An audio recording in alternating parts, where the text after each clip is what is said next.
Good afternoon, my friends. This is Paul, and today I'm going to be reviewing to you Mario vs. Donkey Kong for the Nintendo Switch. This is a remake of a Game Boy Advance game by the same name, and as I usually do when I talk about remakes, I like to go over the list of changes made in case you've already played the original and are wondering if you should pick up the remake. Perhaps the most obvious change is that the Switch is much more powerful than the Game Boy Advance, so all of the graphics, animation, music, sound effects, all of that has been completely remastered so that it's up to par with modern Mario standards, including even having real instruments for most of the songs, and some levels even have brand new compositions. The cutscenes have been remade in full 3D with the music and graphics remastered and everything. In the original game they were just still images, but now they are fully animated. There's now a two-player mode where a second player can play as Toad. Unfortunately, I didn't get a chance to test this, but I looked up on the Mario Wiki how that changes things, and apparently Toad climbs ropes and chains faster, as well as has a better handstand jump. Why Toad, though? That does seem very odd. I mean, I get it, Toad's in the game, but it would have been cool if maybe Luigi or someone cooler was the second player, as we all know that Toads are overused in modern Mario games. There are quite a lot of new levels, including 2 brand new worlds and additional levels in the post-game. The post-game already had a bunch of additional levels to play. Now there's even more of them, including some that are based off of the new worlds. There are now 2 difficulty options as opposed to just 1. In the original game, now dubbed Classic Mode, you would have to go through each stage completely perfectly without any mistakes. One hit from an enemy or obstacle, you'd have to start the whole level over again. In Casual Mode, now there are checkpoint flags spread throughout the levels, and if you hit an enemy or an obstacle, then you will just get sent back to that checkpoint flag. However, you only have 5 mess-ups, and after you get hit a 6th time, then you will have to start the level all over again. Casual mode also removes the timer, which that alone made me want to play through the entire game in casual mode, because I hate having timers in games, especially platformers. I like to be able to take my time, observe my surroundings, and figure out what the optimal path is without worrying about the timer ticking down. Why that was in the original game, I have no idea. An additional post-game reward is that you can now unlock a time attack mode. The present minigames have been replaced with 1-up minigames where you'll have to grab as many 1-up mushrooms as possible before time runs out, and you'll also have to chase down a floating key and then use that key to open up a treasure chest with even more 1-up mushrooms in it. However, thankfully the music used in the original game's present minigame has been retained, albeit now scored with real instruments.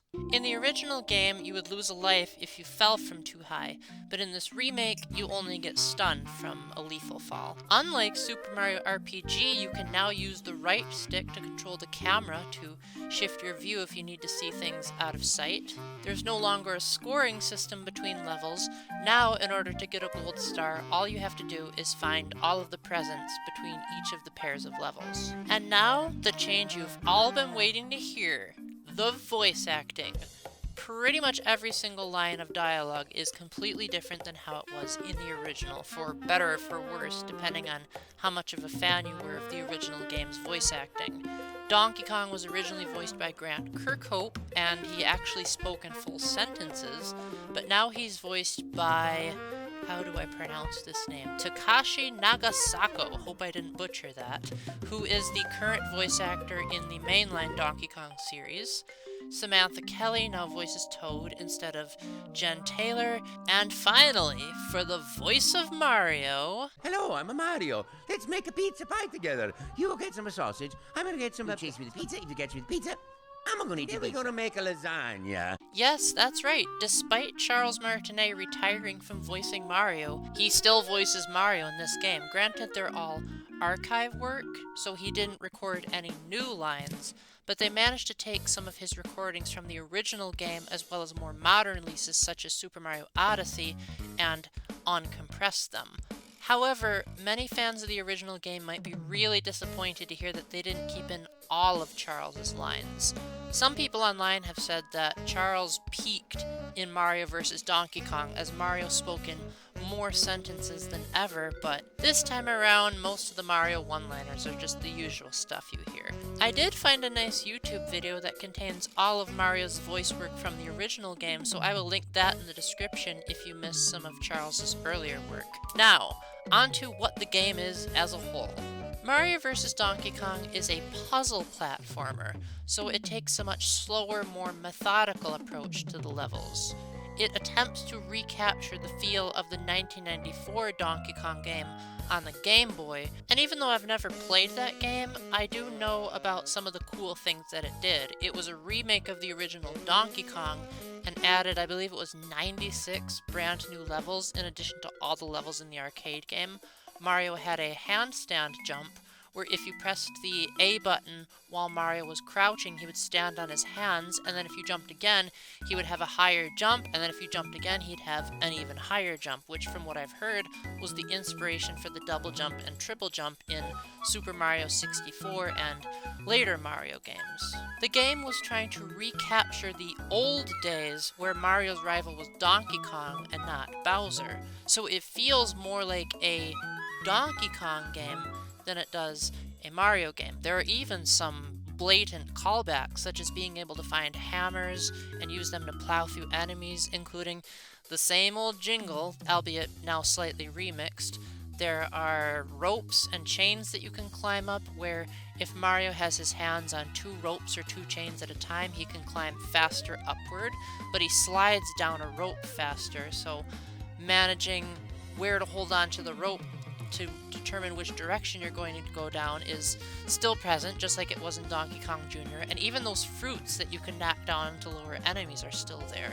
You can pick up items and obstacles below you, and then you can toss them as you could in Super Mario Bros. 2, and in this game you can even toss them upward. The game tries so hard not to say throw up during the tutorial.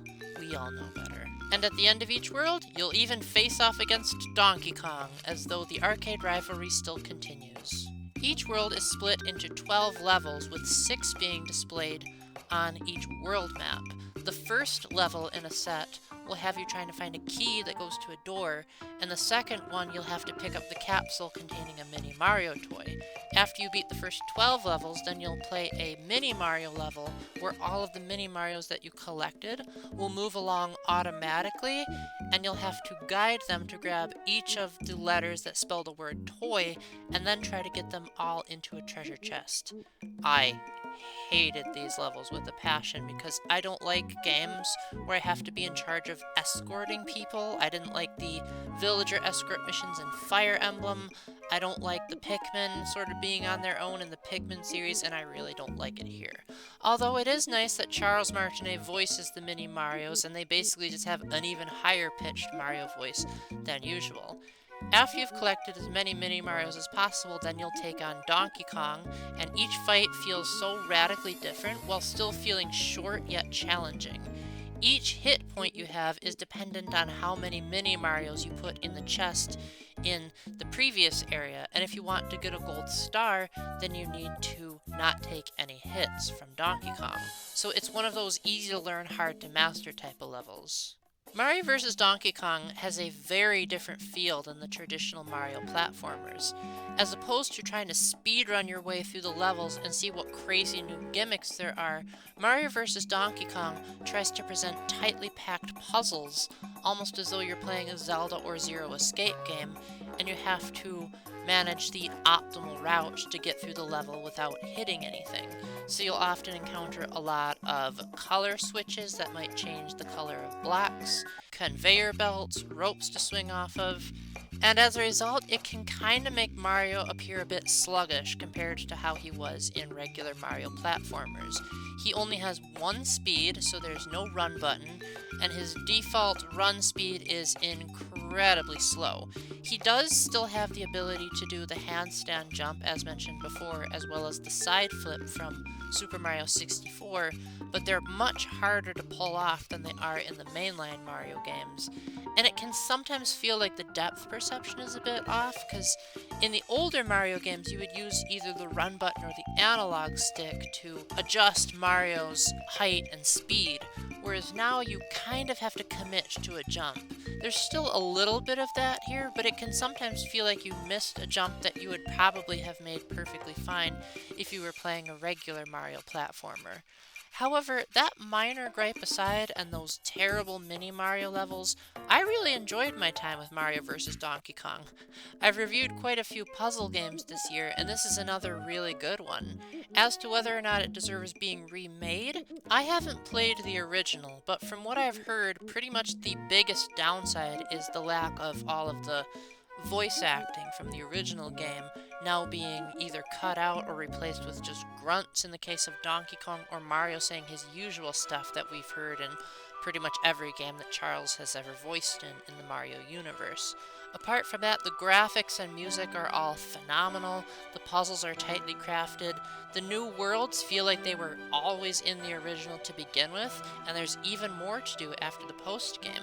And with the added 2-player mode, it can help families be able to play together more, so it encourages more inclusivity as opposed to in the GBA version, you just had a tiny little screen that you had to squint by.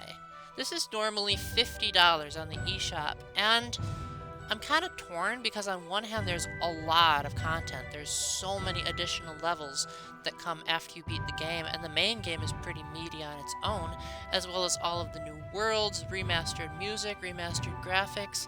It all feels like a very modern, high quality, big budget title, but at the same time it is also a very simple puzzle game. So I would say you can rent it from GameFly and see how you like it, and maybe buy it if you really like replaying these puzzle levels over and over again. If you like puzzle platformers such as Braid, or I guess the 3D equivalent would be Portal, then I think you're gonna love Mario vs. Donkey Kong. But if you prefer your platformers to be more about speed and getting to the goal quickly, this is not the game for you. This is the kind of game for people that really want to take their time to observe the levels and make calculated maneuvers. So if you're the type of person that blazes through levels at Sonic speed, you're not going to like Mario vs. Donkey Kong. If you've played the original, it might still be worth it to jump back into this to try out the new worlds, and possibly also to try out the co-op and to hear how amazing the new music sounds. Although some players might get annoyed that most of the music consists of brass instruments, so there's a lot of trumpets, a lot of saxophones, but I'll take that over chiptune or MIDI synthesized music any day. I really liked Mario vs. Donkey Kong, and I'm glad I played it, although I certainly wouldn't have wanted to pay the full $50 to buy it. I think I made the right call when I rented it from GameFly, and I think if you do that or wait for a sale, then you'll have a pretty good time as well. Although I will say, for a game this big and looks and sounds so great, the fact that it's not $60 and is only $50 is really impressive, and it might be a sign that Nintendo is finally starting to price their games much more decently. So with that, thank you very much for watching. Please let me know down in the comments what you think of the video, and if you have any questions, concerns, or critiques. And until the next time, remember to keep the faith, stay epic, and God bless. Bye!